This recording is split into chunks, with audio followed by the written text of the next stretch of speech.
to A Well-Designed Business. My name is LuAnn, and I'm so glad you found this podcast. Together with my husband Vince and our partner Bill, we have grown our company Window Works from the ground up. So I know and I understand the challenges you face in running your interior design business. I also know that your talent alone isn't enough to ensure your success. So on this podcast, we talk about strategies and practical steps to help you grow your business. But make no mistake about it, we have our share of fun here too, mixed in with those aha moments that I love so much. This isn't fluff. Nobody has time for that. Whether you are a new interior designer or a seasoned designer, I am here to help you create and to manage the kind of interior design firm that you dream of. It's straight talk and it's action. Are you ready? Let's get started. Hi, welcome to A Well-Designed Business. It's Power Talk Friday, and I am really just jumping out of my seat today because I have my good friend Sara Brennan with me from Sara Lynn Brennan Interiors. And part of this show is actually going to be sort of a pulling back the curtain on how somebody in not quite 2 years yet has gone from being unknown to me to being somebody that I absolutely 100% call and consider my good friend.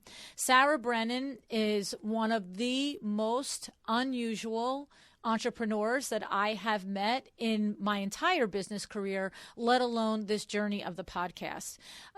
She came to me as a truly #baby designer, 5 or 6 months in business, knew almost nothing, and introduced herself to me, which you can hear that on her first episode on my show, which was 463. But introduced herself to me, and we hit it off. And then, of course, I went on to coach her. And as I said, one of the business owners that I have in all my years, a top 5 that I admire. And I put her right up there with Sandra Funk and some other people that I really know are the CEO of their business. And so the thing is that over the last several months, you probably have noticed lots of collaborations with Sara and myself. You saw that she was on a panel on High Point this past market in fall of 2019. And then you saw that she is teaching Process Leads to Profits on my platform. And you probably know that she's blogging for my blog. And maybe you're sitting there thinking, what the heck, man? Like, what is the deal with Sara Brennan and why Sara Brennan? And so we talked about it, and I thought that there's a whole lesson in why Sara Brennan. And that is why that I have titled this particular Power Talk Friday, Investing in Your Success, because Sara Brennan, as you will hear in our conversation today, invests in her success in what I looked at was 3 different but very tangible ways from the entire journey of owning her business. One way that she's always invested in her success is by putting herself out of her box a little, maybe doing things that might have felt a little scary or possibly intimidating or just made her anxious, but she did them anyway. So that's one tangible way that she just said, you know what? If I'm going to be successful, no matter what this feels like in the pit of my stomach, I have to do this.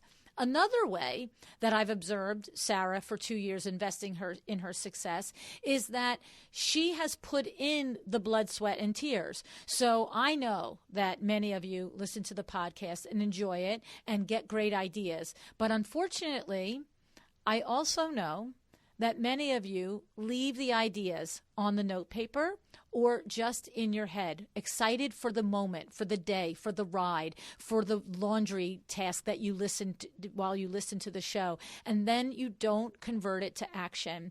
And I've watched Sara literally do everything she can to maximize the lessons of the more than 500 outstanding podcast interviews that we've had that people have shared what worked for them. And then the third and very tangible way that Sara has brought her business to such a place so quickly is that she also invested her dollar bills. When she made money, she evaluated, and she would ask me and she would ask other people, I have this much money. Should I put it in the business or should I put it in the bank? Should I put it in the business or should I do this? And of course, we always talk it through what you should do with your money, but you should always be investing your money. I just recently told another coaching client that, if you remember in one of the shows, I explained to you that when we started Window Works, for 18 months, my husband did not take one dime out of that business for himself. He had two other businesses. He had a full-time job. You talk about running a side hustle, right? So he paid me because I had no other job. We weren't married then, so he had to pay me. It was like that kind of thing. But he paid me and he paid other people. But for 18 months, any money that he would have earned, he put back into the business. So you may or may not be in that position to do that. You might need your business to make you money to pay your bills. But those are the kinds of decisions that you make. But when you can, you invest your dollars to an even when your business is mature, 20, 30, 40 years. So I've invited Sara to come on the show because I would love for you to learn this other lesson from the show, investing in your success. And I think she is a perfect example of it. And we're going to pick it apart a little bit. So Sara, thank you so much for joining me on A Well-Designed Business today. Thank you, LuAnn, for having me back. Yeah. So, all right, Sara. Like you just heard everything I said about you, right? I know, it's a little bit much. Thank you. Well, I think that I've said a lot of it to you in certain ways. I don't know that I ever full frontal assaulted you with everything that I've actually thought about you. But I do think these things about you, Sara, and I have observed this over these almost 2 years now. And it is remarkable, the work ethic that you have and your ability to zero in and do what you need to do. So tell us, start from the beginning, like that. Like in the beginning, we're not investing necessarily dollar bills. We're investing time and energy and conversation. Tell us some of the things that you remember looking back that were that, like those moments that you say, oh, that was a big thing that I did there. You know what I'm saying? Yes, I do know what you're saying. I think for me, one of the biggest moments I had in the beginning was, taking it way, way, way back. I remember the first project I got paid for, which I think I charged like $250 to do someone's like living room. And I was thrilled. So I remember that. And then I remember going through the process and kind of thinking like, this is a lot more work than I thought it was going to be.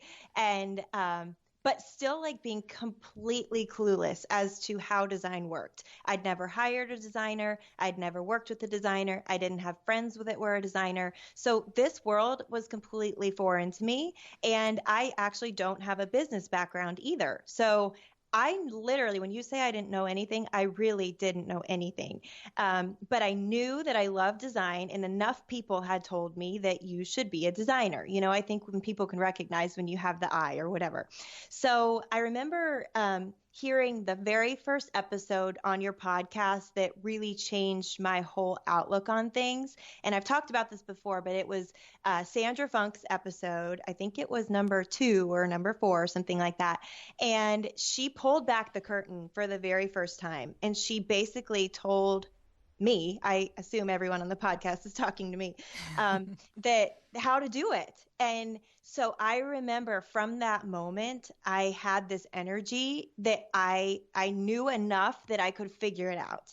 So I started religiously listening to your podcast and just finding ways to take little bits and little moments like that and implement them. And it became like a daily thing.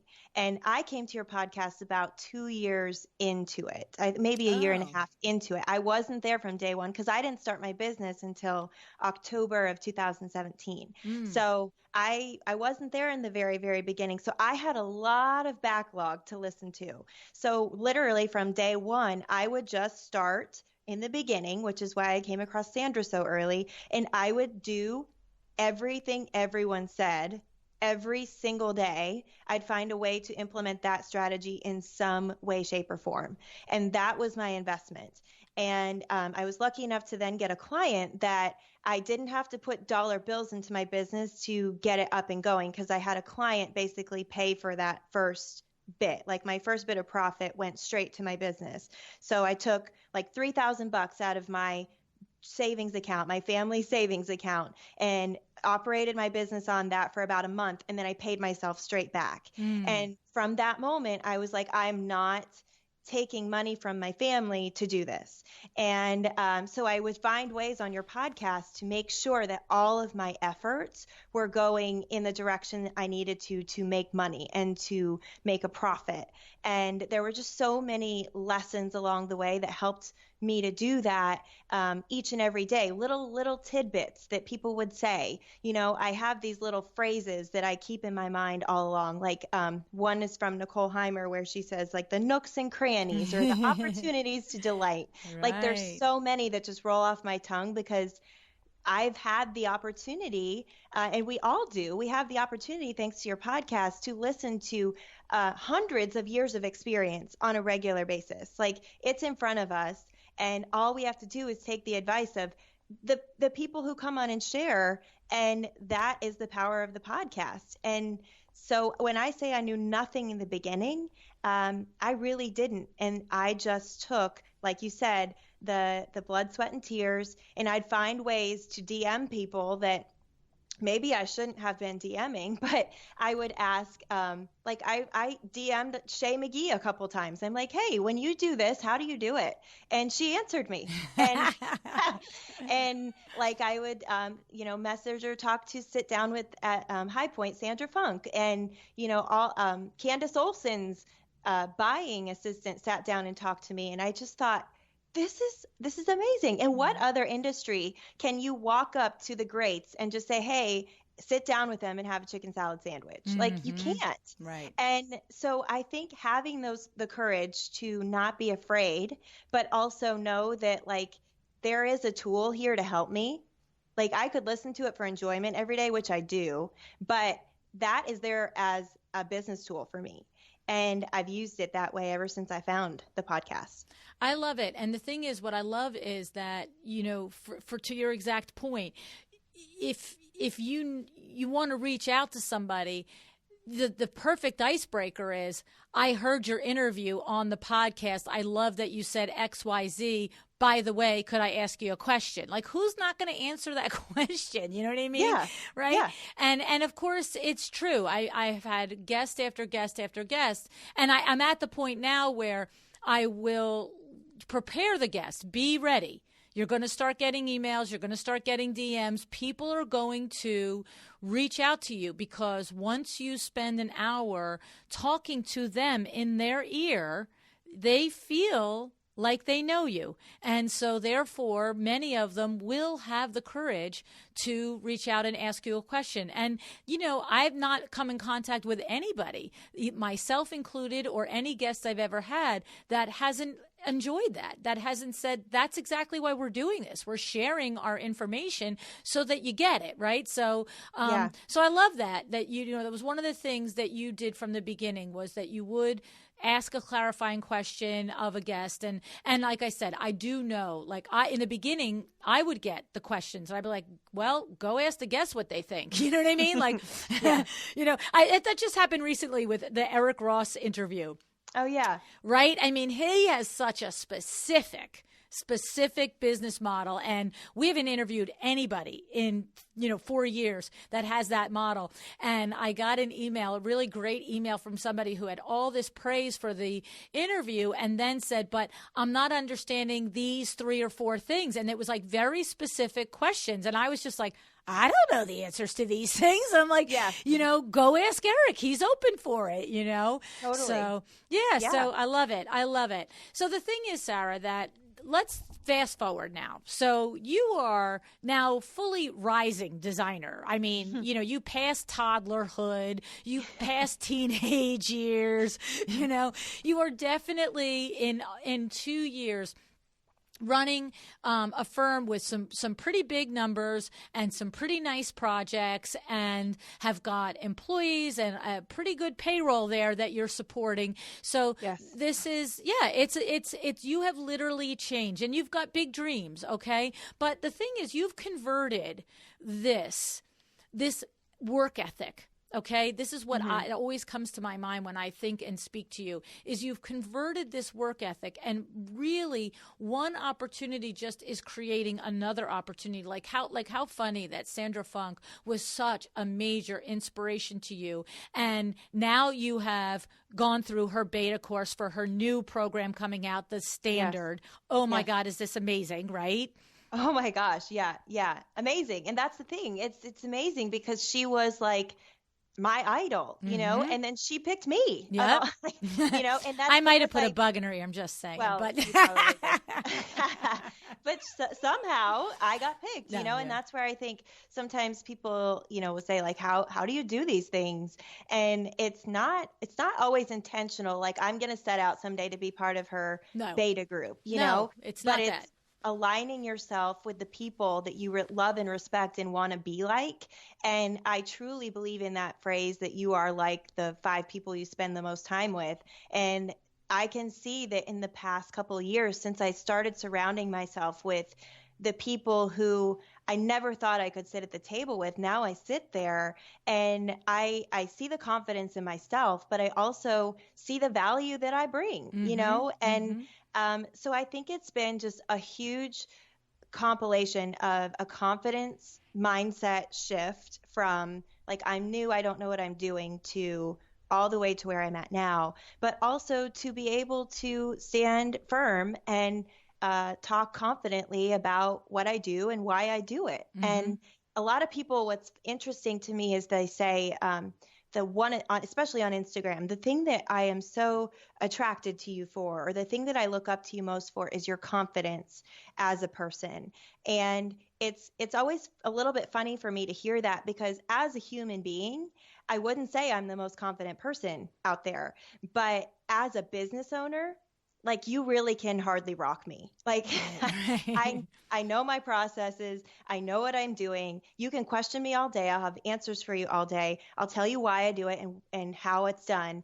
But you're not going to intimidate me. I've had clients that I've had to fire before, and that's all scary to do. But I know that I'm doing the right things because I know my business so well. Right. And that's where my confidence stems from. And the thing is, I can sit in the catbird seat and see the evolution.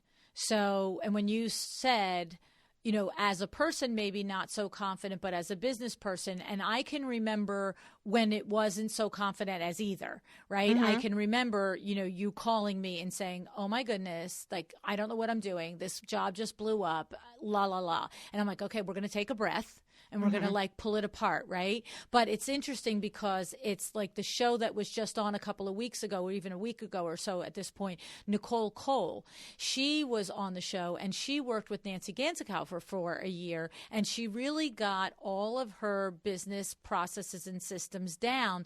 And she said the absolute number one benefit of doing that was that it created confidence as a business person. And that's that's where, you know, where I see with you now. It's for you're able to be a confident rock with your clients because you have done this hard work and you now stand in the space. Again, I'm referencing another coaching client just from this week, and very new in business. And she's leaving me a message describing to me what's happened, and saying in the message, saying, I'm pretty sure this is where I went wrong on the consultation. I didn't set this expectation right, but what am I going to do now? And so the thing about it is to have that evaluation of what went wrong, how could I change it? You know my line, what's the one thing you could do to make a different outcome, right? But then when you do learn that lesson and you go the next further bit down the road, when that situation hits you again, that lesson was so hard earned and you took the time to analyze it, that now you are comfortable and confident to say, no, I'm not going to be able to do it that way. That's not how I do it, right? See, it's little Absolutely. baby steps that happen to get there, right? It's like the get knocked down, get up, get knocked down, get up, get knocked down, get up, right? And what I found with having that, like the drive and the just being relentless about like keep going, is that I'll have this really ridiculously low moment where a client said something awful to me or I just dropped the ball entirely.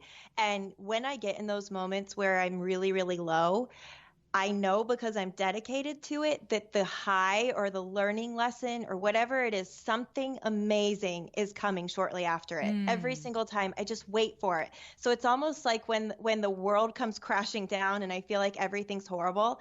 Now because I've plowed through it a couple of times, I know that I just need to wait for the storm to pass because I'm going to learn the lesson, and that lesson is going to be so valuable, and I would have never learned it as well if somebody gave me the advice as me going through that thing myself. Exactly. And as an early business owner, I feel like those are the investments and the lessons that we have to be willing to make. Nobody could buy that experience. Like I will never do some things again because I looked like such a fool when I did it. But that's my fuel now. Mm-hmm. Like I can stand there and say, I've done it that way before in my professional experience, those lines that you say all the time. My experience. That it just can't be done that way. And here's why. Right. And when I teach, when I coach other people in the design world now, I'm like, stop looking at that as a way to like sell. Sometimes selling feels like salesy. When you start talking from actual facts of life, right. I literally cannot do something like that, and here's why. Or it's going to cost more than that, here's why. You're not selling, you're just telling true statements. Right. And so you start to get more confident. No one's going to argue that 2 + 2 is 4. Right. Like if they're trying to say 2 + 2 is 5, you're like, I don't care what you say. I'm right. So it's like facts of life are what you can stand behind. And those experiences I think I've learned early on are what has helped build me up. Yes, it's true. That goes along with the know what you will do and what you will not do. This is not a negotiation here. This is how I run my business.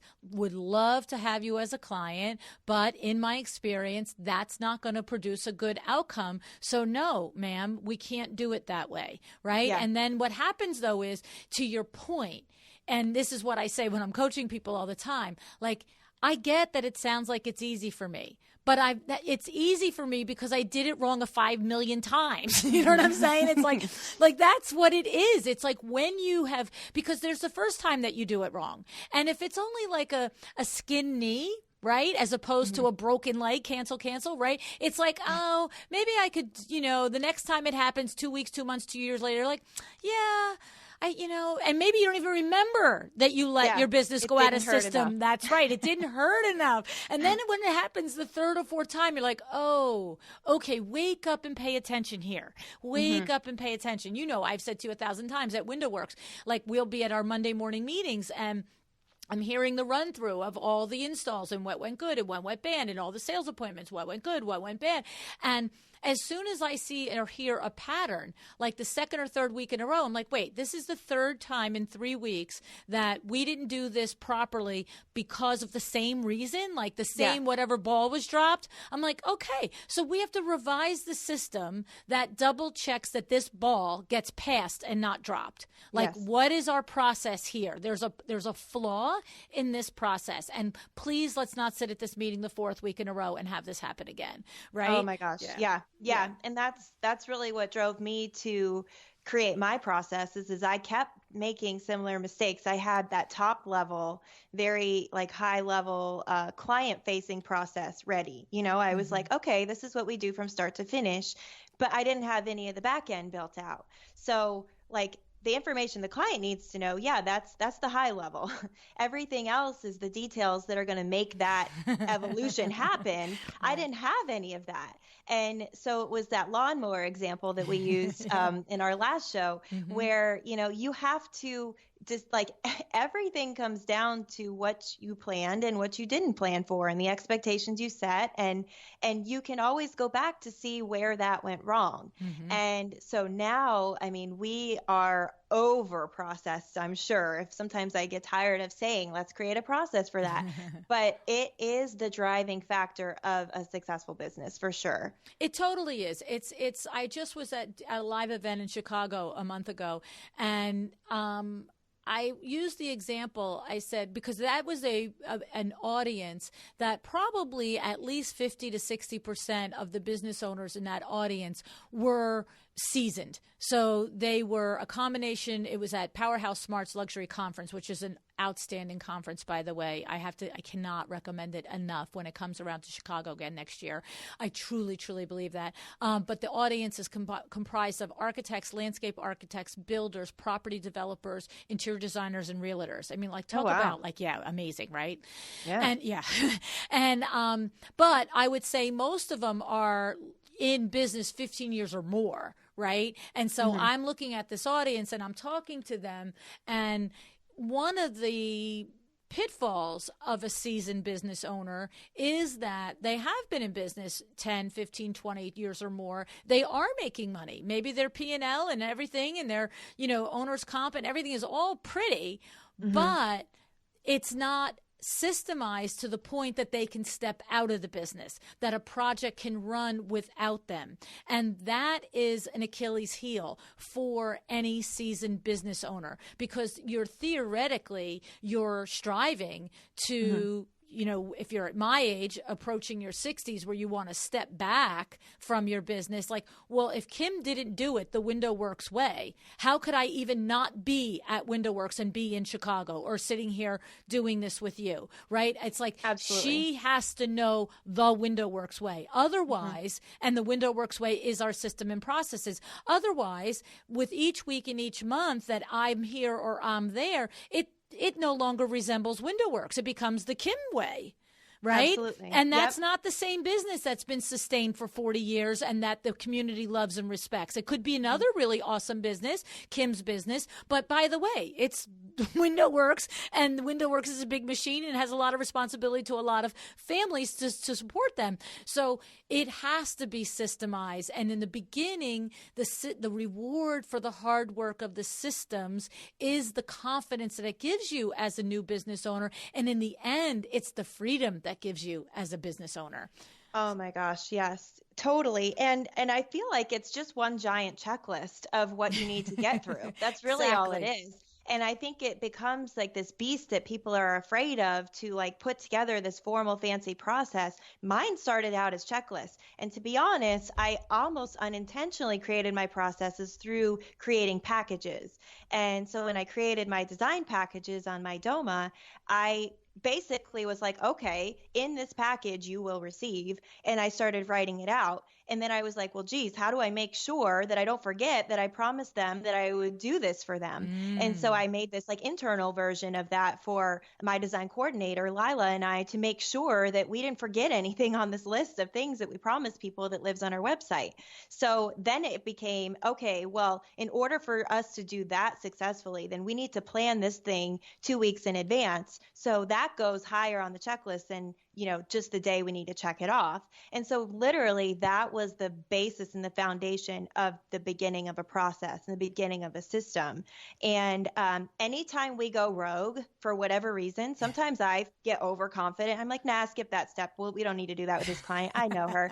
And then totally comes back like a week later. They're like, oh, she didn't like that. I'm like, how did she not like that? And they're like, did you ask her? Did you do? And I'm like, no, I didn't ask her. Why did I do that? I just don't even know I did that. I just skipped it. Because like, even though it's our 7th space together, I still need to ask her, in your dining room, how do you want this to be? And, I just assume things. And anytime I assume something or I go rogue, it literally bites me. So we've become loyal to our process just by just trying not to mess things up, No, it's true. I mean, the myriad of details that you guys do as, full service designers is mind boggling, quite frankly. I mean, it's beyond. And when I think about how much detail and process goes into executing a custom window treatment, and that's just one aspect of an entire room for you, I can't imagine anybody wanting to ever even try and do it without documenting the process, honestly. Yeah. Right? Yeah, and it is a little crazy sometimes. Yeah. And the thing about it is that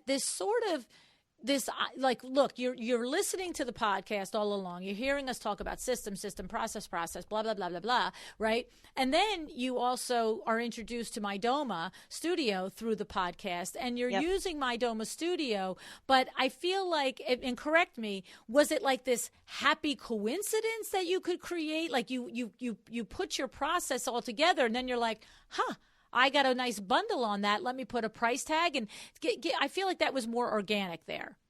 Yeah, I actually created the package and the price tag first, and then the process was the evolution of that. So I heard about other people using packages in different ways, more of like a product purchase, like a bed in a bag type of a thing. Yes, yeah. Right. Wendy Willis-Chuck was doing it. It was a long time ago when she was doing it that way. She's not doing it that way any longer either, right? No, I don't think so. She's doing it more your way. Yeah. Mm-hmm. Yeah.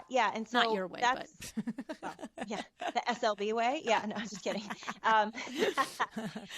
No, so it was I just basically was like, because I this is one of the things we talked to in the first interview. I wasn't good at the hourly thing. Like innately, I'm not an organized person. Like I'm a messy desk person. I'm a messy office person. I'm a messy closet person. Like I look and appear like I've got this like crazy, what I've come to realize thanks to the book Rocket Fuel is that I've got this visionary mindset and I'm not concerned about the details so much as I am to getting to that goal. And I don't care what it takes to get to the goal. And I will be very messy and scrappy on the way there. But it is like, I'm getting there. I see it. It's happening. I have a vision for it.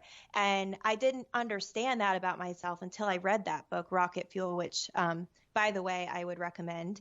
But so I kind of had this, like, I had this flat rate that I wanted to offer, but I needed to make sure I knew like how to price it. So I basically started to put this compilation of things and how many hours I thought that would take me. And then I multiplied, and that was the birth of my first package. And then I created the process to make sure that and now my favorite saying is the package is the promise of the process. Cause I'm like, that is everything all at once. Like my package promises my process. And that means we're going to get from A to B, and I know how we're going to do it. So I love it. The package is the promise of the process. Yes. Whoa. All the conversations we've had, I don't think I've heard you say that before. That's really? Pretty profound. I have to say, that's pretty profound. I'm just going to say that's pretty amazing, Sara.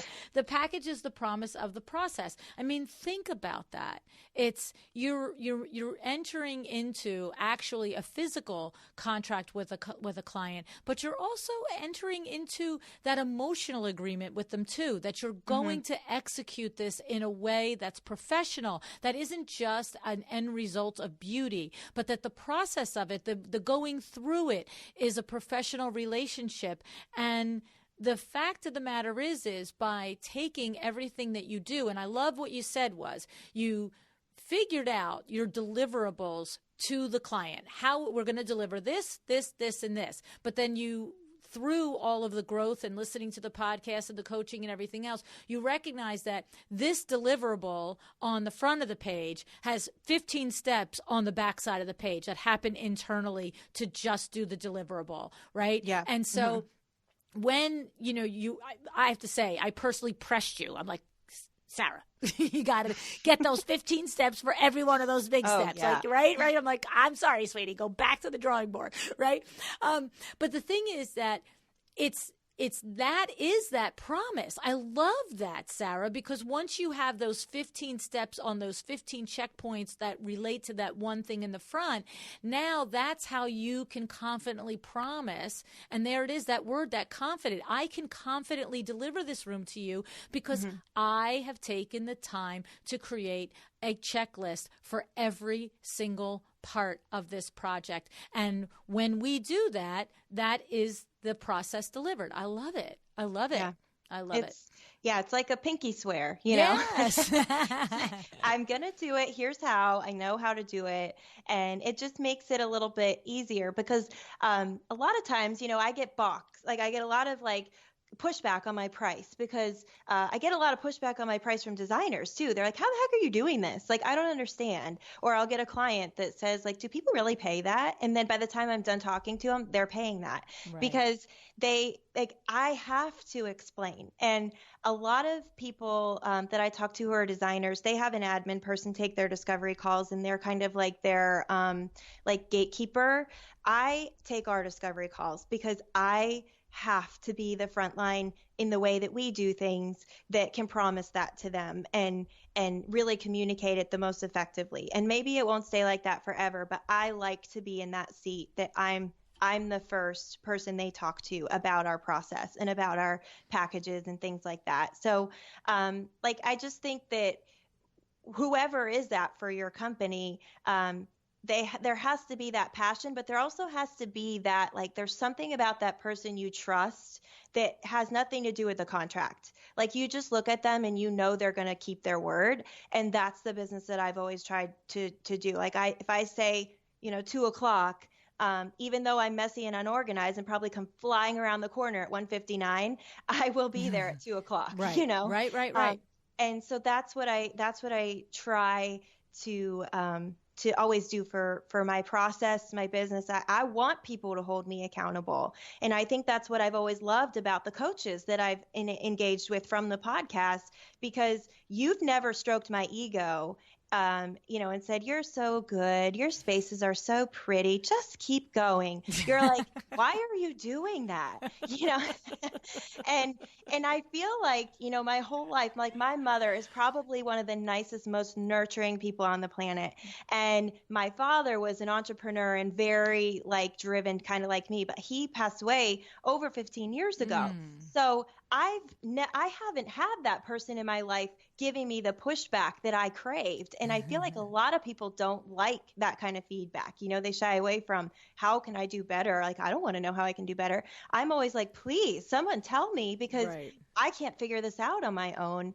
And so Michelle Williams, even Corey Damon Jenkins, when I met him at LuAnn Live, you have just a lot of people who I've found really influential on my life in the last 2 years have given me pushback. And I love that about a business partner, a coach, whoever is in this with you. They cannot stroke your ego. They have to be there, on the same mission as you, but giving you those insights that you need, No, I agree. I mean, today, I know in the introduction, it's the first time I said all of those things strung together to you. I've, complimented you along the way and different things like that. But, it's the truth. It's when it's time to work, it's time to work. And it's always, it's been in the off times that I've shared, my compliments with you. But when you come and you've got a problem and I hear it and I know you created the problem, we're going to fix that problem. We're not going to, oh, it's okay. You tried real hard. No. Yeah. No, not from LuAnn. That's for sure. But I'm not mean though, right? No. I mean, that's why everyone loves you though. You just give it to people straight in a world where, everything, like the social media world, where everything's pretty for a minute and then messy on the back end. You are just real. And I think that's what has come from this podcast, is this real community of people who isn't afraid to help and talk to each other. Because we don't see it as competition. We see it as just raising the bar in the industry. And now that I've kind of reached this milestone of okay, I've learned a lot and I am successful and my business is producing numbers I never dreamed of. And my payroll is pretty humongous. And my salary's pretty awesome. I feel like now I want to turn around and be like, you know what? I'm really not that special. You can do this too. Let me help you. And so that's why I've started teaching and coaching, because I just know that it's a little bit of my uniqueness, but it's also a lot of just grit and drive and putting in the effort, and you can get there too. So that's what I love about, and that's one of the reasons why I had, well, first of all, we didn't even tell everybody that you're going to be in my next Power Talk Friday Experts book, right? And I think that's so funny that you sit there with a chapter and Sandra Funk has a chapter too, and here's your idol, and here you are 2 years later and they're going to be in the same book as her. But I have to say, I think that is part of the reason why I have invited you to do the blog and invited you to teach on my platform, because first of all, there is always, you need to learn from the Sandra Funks of the world that have been doing it 15 more years than you have been doing it, because there's a whole nother level that comes with that body of experience and that knowledge, right? And her new design standard is going to be a game changer. There's no question. But there's this unique spot where you are, which is so successful, but not so far removed from it. And I think that that's been very valuable in bringing that voice out and letting, it be known that, a minute and a half ago, I didn't have a process either, but now I do, and put in the hard work and it'll pay off. So I think it's awesome. And you just now are wrapping up the Process Leads to Profits course that you taught. And I have to say, the reviews and the comments and the things in the Facebook group are off the hook. And I've gotten some emails from some of the participants just saying, thank you so much for putting this together. And I'm like, because what happens for me is, that's not my superpower. First of all, I don't run an interior design firm. It's the last thing I would ever teach somebody to do. But even like Michelle Williams doesn't run a design firm. Nancy Ganscalver doesn't. But they are skilled at teaching portions of the process of how to break it into a process. But that's not my jam. It's not. Yeah. I am the person who will push you out of your box and stop you from licking your wounds and look in the mirror and pick yourself up and come on, we could do it again. And I'm also big vision strategy thing, the visionary like yourself. So I thought it was awesome to have the ability to have you teach. And these 40 some interior designers are going to come out with, and I have to just say, what I also love is this is not teaching the SLB process. No. We very clearly made this. This is how you put your own business to a process. And that is exciting because, everybody, whether you've been in business 1 year or 20, if you haven't put your business to a process, this is teaching you how to do that. And you're infinitely qualified to do that. You've just, spent the last 2 years painstakingly doing it. And of course, you're already seeing the results, which is so inspiring to know that it can be done, right? Oh, yeah. And the stories that I'm getting of the money that the people in the class have already made by the few little changes, or, automating this process, or simplifying this one, or, just tweaking the order that you do something has been game changers. And some of the people have probably doubled or tripled what they've invested in the class in the 7 weeks now that I've been with them. Yeah. And that, that is when I light up, and that's when I light on fire. And Lila, my design coordinator, anytime I get nervous about doing like an Instagram story or something, she's like, teach. All you need to do is teach. Just teach. Just get up there and start talking like you would, when you're teaching. And she's like, that's when you are the best. And so I find when I'm teaching clients, our process, when I'm teaching about design, and when I'm teaching about teaching other designers how they can make these changes in their businesses, that master's in education that I never understood why I went and got is sort of showing up now. Exactly. I just love it. And I love Lila for identifying that tiny little insight to help you because that is the thing. Sometimes I keep referencing conversations I just recently had, but one of the other co-authors in the book coming up, we had a nice conversation earlier, and I said to her, imagine I'm your ideal client. Like, what do you want me to know? What is the most the thing that if you could just take it from your head and put it in my head, what do you wish I knew? And then boom, we were off to the races. Like it totally unblocked the whole writing process, right? Yeah. And and that's so awesome for Lila to identify that that's your superpower. You know, it's all of these things, but at the core of it is this teaching component. Like you said, teaching your clients, teaching your employees, teaching your colleagues, you know, teaching your, you know, everybody. I just think it's awesome. Well, and you've taught me a whole lot too, I have to say. I've gotten probably as much, you may not realize that, but from our relationship as you have given to, and as I've given to you, there's no question about it. So, I love that. Thank you. Yeah, no, it's the truth. It's so true. So I have to say, Sara, there's lots more to come for you and I together, because when I find somebody that has this openness and this work ethic, as I mentioned in the top of the show, and this willingness to work hard, but then to share the reward and the result and how somebody next to them can do it too. These are people that I gather to me, you know, the Nancys, the Michelles, yourself, Sandra, Desi Cresswell, Jamie Lieberman. I mean, the list just goes on. Amber de la Garza, Fred Burns. I mean, I just like, my mind just goes to all of these people that share this ideal. And for me to be surrounded with all of you and to watch, you know, how you benefit other people's lives is just so like amazing. And as I'm talking, I'm like, and Kay Whitaker and Nicole Heimer, like, yeah, they're all flowing through. They're all flying through my head, you know. But you know, we're going to do this every, you know, month or two, because now after this, I wanted people to understand why I have such high regard for you and what it took for you to get here in such a short period of time.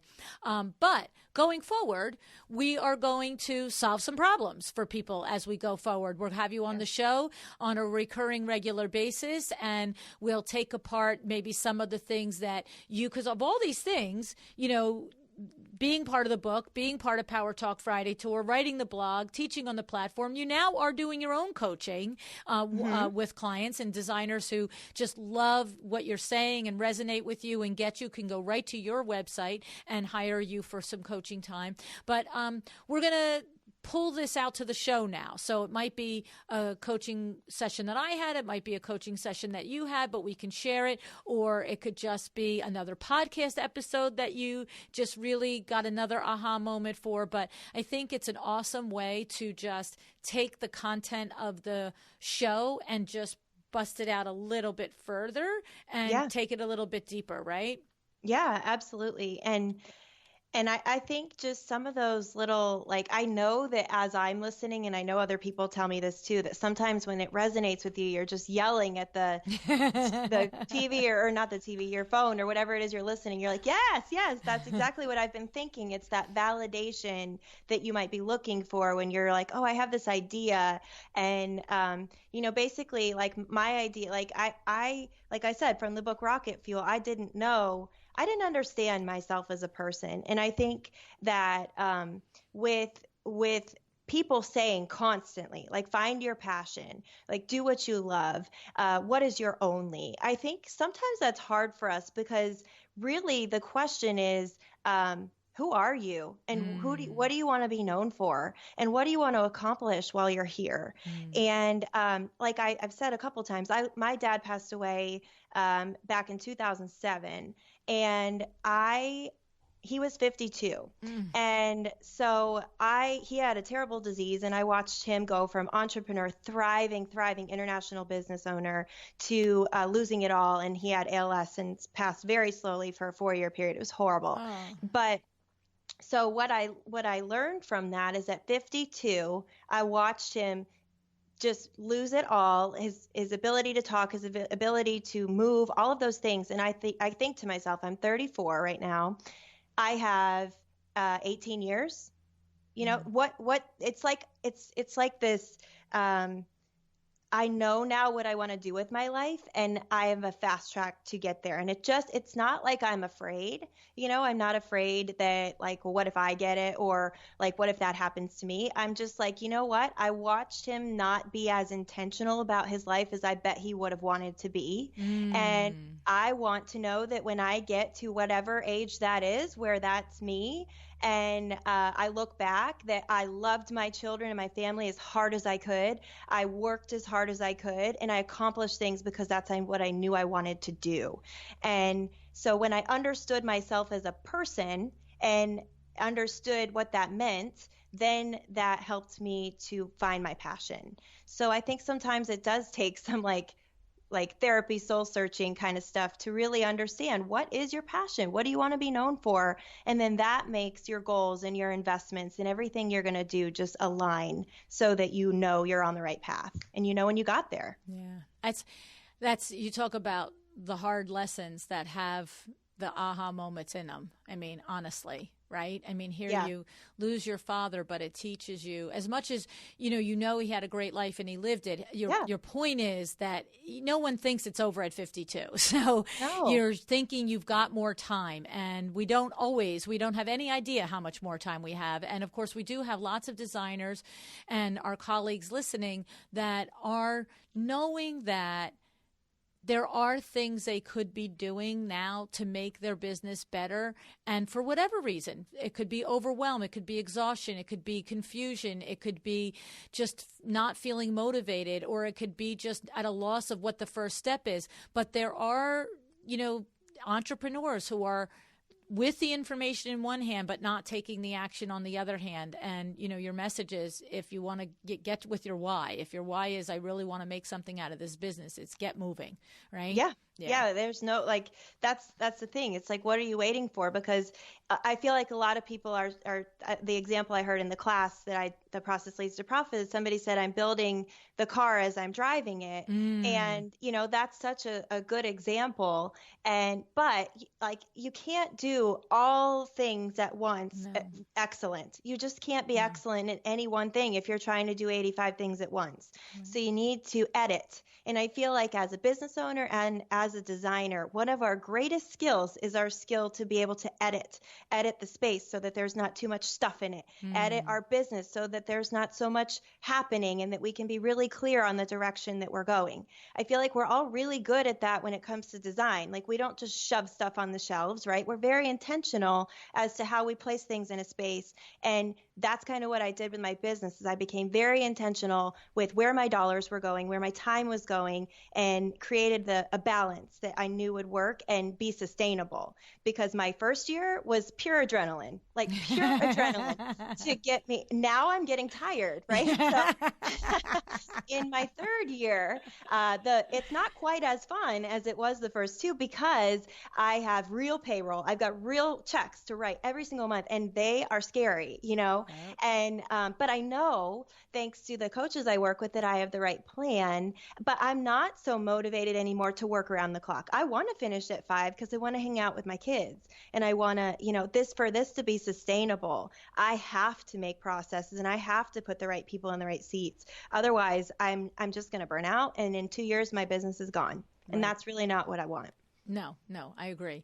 I just love it. I think that your observations and your learning lessons, that have come so hard and so fast and so quick are so amazing.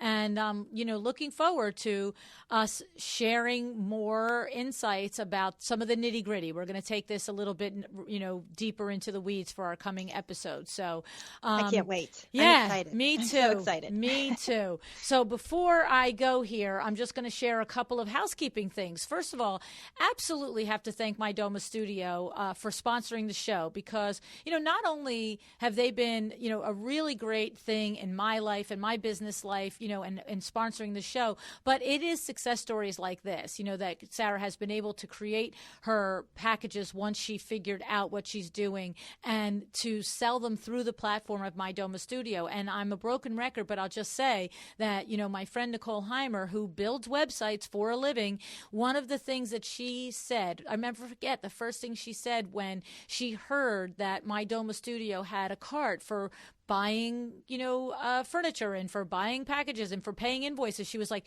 do you know how much money that saves a small business owner not having to have that technology built into your website separately? So price of admission right there, I'm just going to say. So thank you to My Doma Studio. And, there's a couple of other things that I just wanted to point out to you guys before I let you go. Sara and I are going to be in Charlotte in March together at the IWCE. So I did suggest to Grace McNamara, the owner of this convention and this conference, that Sara be a speaker there this year. So Sara's got some of her own seminars that she's leading. Her and I are going to be on a seminar together, then a panel together. Then we have another panel with Vita. So the links for all of this will be in the show notes. But if you're in the Charlotte area and you are interested in window treatments, or you just want to meet this powerhouse lady, Sara Lynn Brennan, then I suggest you meet us in Charlotte next month in March. The other thing is we are going to be in High Point together. So we're talking spring 2020. We're probably talking every High Point for the rest of our lives, but we're right now talking about spring 2020. And Sara is going to be part of the Power Talk Friday tour, the same Power Talk Friday tour that she purchased 2 years ago and was one of the things that really set her business on a different path. Really coming in, that was where she met Michelle Williams for the first time and then ultimately hired her, and she helped her with her projection and projection and revenue planning that created this big thing that she's got, among other benefits. So Sara will be there. Kim Merlitti will be there. Sandra Funk will be there, as will Darla Powell from Wingnut Social. So that is happening on Friday, April 24th, and you can get information at powertalkfriday.com. Then Sara will be with me on Sunday night with My Doma Studio for our VIP party. And what I say, you're a VIP. If you're hearing my podcast, you're a VIP, and you're invited to come to that. And then on Monday, Sara is going to be on a panel, and we're going to be picking apart this, building out this process, really just going through it again. And we'll have some other panelists on there, but that's going to be 10 o'clock on Monday morning. So at the time of recording, I don't necessarily have the links and the dates and all of that as far as where we're going to be, but you will find it on my website and eventually, or you can reach out to My Doma Studio and ask them. And the best thing is if you're on my email list, because then you will know that way. And you can get on my email list by either going to LuAnnNigara.com/goodies, which is the way I would recommend that you do it, because when you do it that way, you get access to lots of previous PDFs and little goodies that different guests over the last several months have shared. And so you sign up once, you're on the email list, but you can always come back and access those goodies. All right? So I have to say, there's a lot in this show. There's a lot to think about. I hope the intent of the show was to really let you know that if you work hard and you work smart and you work with intention and you're willing to listen, you're willing to learn, you're willing to ask for help, you're willing to ask for questions, and you're willing to invest in your success, that it is possible that it happens sooner rather than later. It does not have to be this big, long, drawn-out process that's painful, and then you finally arrive at entrepreneurship. So it can be done, but you can see all of the aspects that Sara has put into it in order to create this business. It did not fall in her lap. I've watched her firsthand grow it, but you can do it too. And I really, really wish for you that if it is your desire to have a strong, robust interior design business, that you follow in her footsteps and that you take advantage of the advice that she gave. And then ultimately, what you have to do is you have to decide to be excellent. Thank you so much for joining me again today. This podcast is a production of WindowWorks, your resource for custom window treatments and awnings. To learn how we can help you on your next interior design project, go to www.windowworks-nj.com. And if you're interested in working with me on your business, either through masterminds or one-on-one coaching, or you want to know how to get my book, The Making of a Well-Designed Business, or you just want to know what's going on in the podcast land and where I'm going to be, all of that is found at LuAnnNigara.com. Thank you so much. Have an excellent day.